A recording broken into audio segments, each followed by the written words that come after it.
Before we get into the video, a little heads up. This was originally supposed to be used as behind the scenes supplementary material for a short film I was working on for college, but after the global pandemic, that kinda set things off a bit, but I thought it's sad to just not release this, so anyway, here's some stuff. So, I'm currently in the process of making my martial arts short film.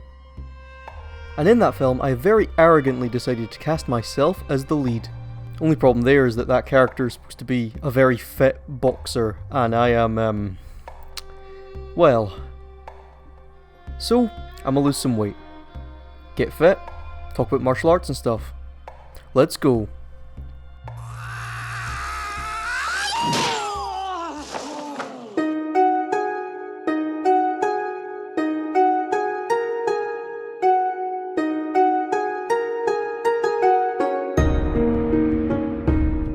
So while we watch my impeccable technique, I wanted to talk for a moment about martial arts.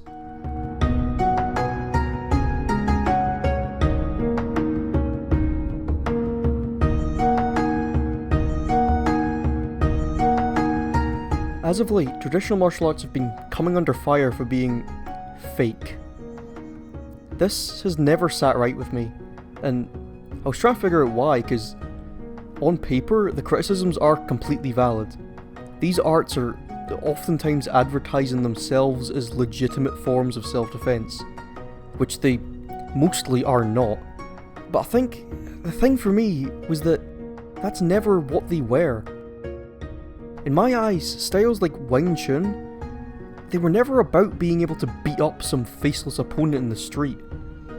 They were more akin to dance styles. They were honest and difficult physical forms of self-improvement and expression, loaded up with undeniable cultural impact and pride. I think where this disagreement comes from is just a difference of emphasis, where those who critique these styles may put the emphasis on the martial part of martial arts. I see them as pure performance art, with that added layer of mimicking combat. Anyway.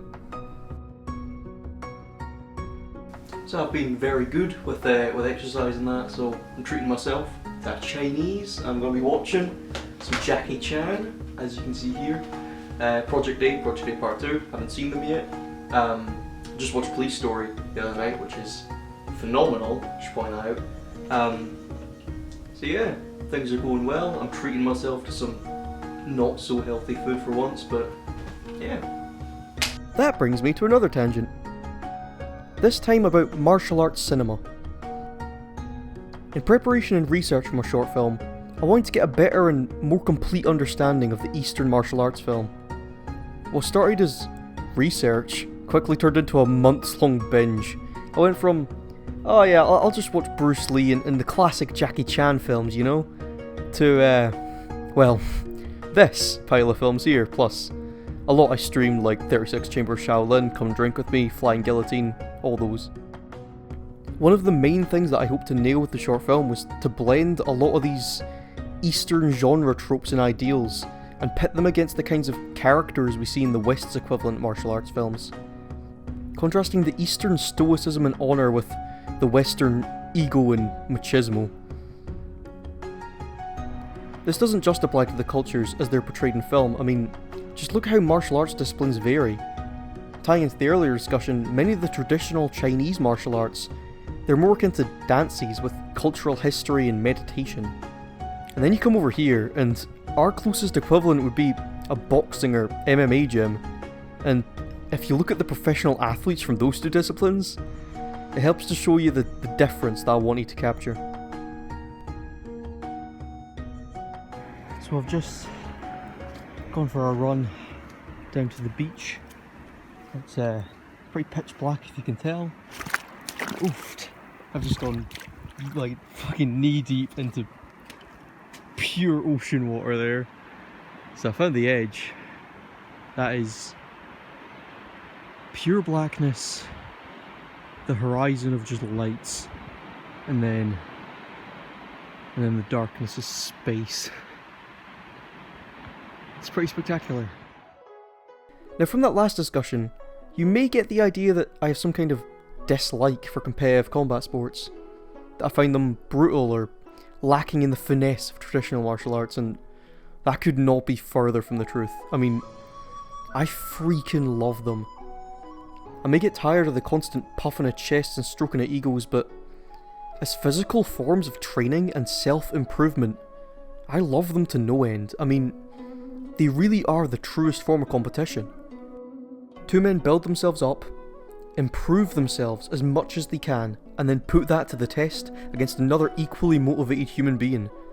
And afterwards, yeah, there's a winner and a loser, but both men have found out more about themselves and where they are, where to improve, and they're deserving of nothing but respect. That's why I can't even find it in myself to dislike fighters who try and cast themselves as villains, your Conor McGregors or Colby Covingtons, because as much as their antics frustrate me as a fan of the honour of the sport, I just can't take away the fact that these men are continuing to put themselves and their bodies to the test, and they're continuing to improve day after day. And that means something. After doing this exercise thing for a while, a funny thing starts to happen. I've started to believe in my ability to, do things. I think it has something to do with finally being able to see the progress you're making. Whether that's losing fat, gaining muscle, or whatever. Just seeing a physical and tangible example of change, and knowing that only happened because you worked for it, is a fantastic feeling. And it started to bleed through to the rest of my life. I mean, I found myself, as well as just being happier and healthier, I found a renewed sense of confidence in my own abilities, and if that isn't something to celebrate, then I really don't know what is. A combat athlete that perfectly exemplifies the idea of training and competing directly tying into self-improvement for me, it's always got to be Tyson Fury. For those of you who don't know, Tyson Fury is currently boxing's WBC, Ring Magazine and Lineal heavyweight champion of the world.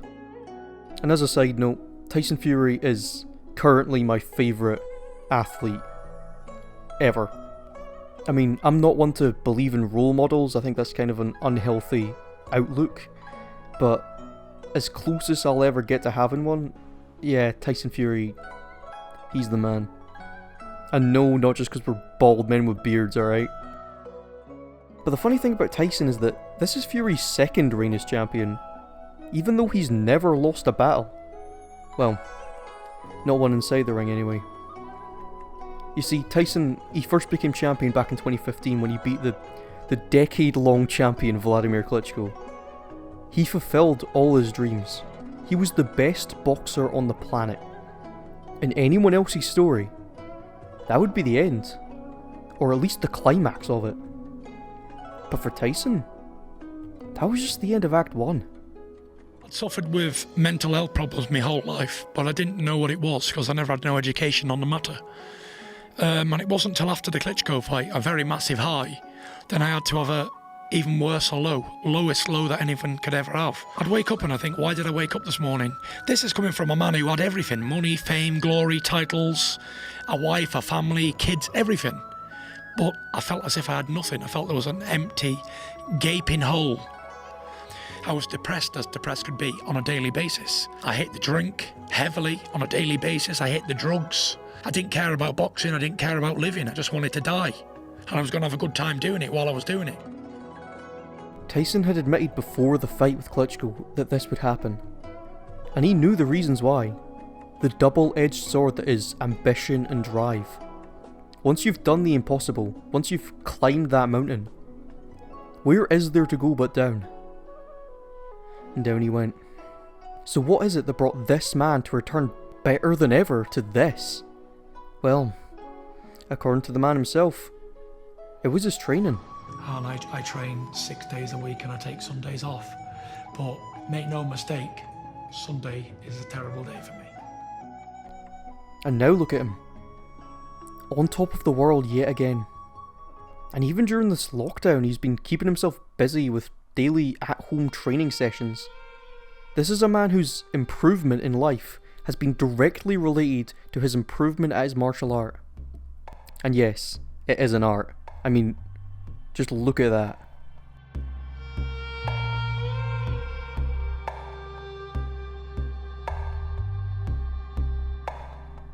That is beautiful. So I've now been doing this exercise thing for God knows how many weeks, and I've officially gone down from around 170 pounds to just under 150. And yeah, I'm sure that's why those weights are acceptable. And this weight loss is with me gaining some muscle weight at the same time as losing the fat. And the benefits aren't just visual.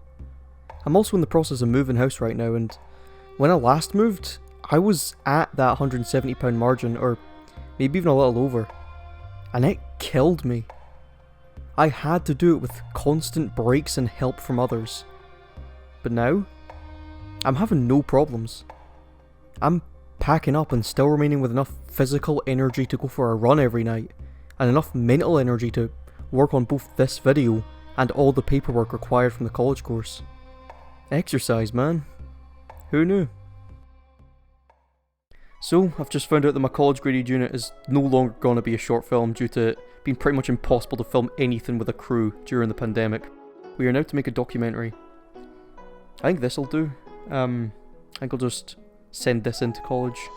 It is upsetting to put in the work and not get to make the film, but you know what? I honestly don't even care that much. This training has quickly become the thing I'm most proud of. And who knows? Maybe I'll make the film in my own time, after all the craziness has died down. But one thing's for damn sure though, I'm gonna keep training and improving myself, because there's no better feeling in the world